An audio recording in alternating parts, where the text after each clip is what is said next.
County in south-central Wisconsin, Jefferson County in southeastern Wisconsin, southern Dodge County in southeastern Wisconsin, until 4:15 p.m. At 2:59 p.m., a severe thunderstorm was located over Windsor, moving east at 40 miles an hour. Hazard: golf ball size hail and 60 miles an hour wind gusts. Source: radar indicated. Impact: people and animals outdoors will be injured. Expect hail damage to roofs, siding, windows, and vehicles. Expect wind damage to roofs, siding, and trees.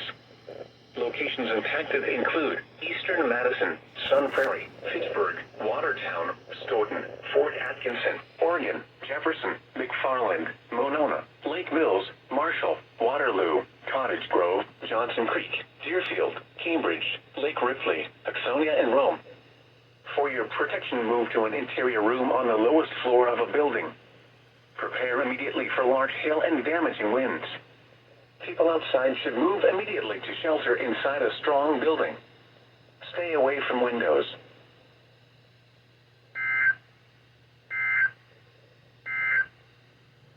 This is the NOAA Weather Radio.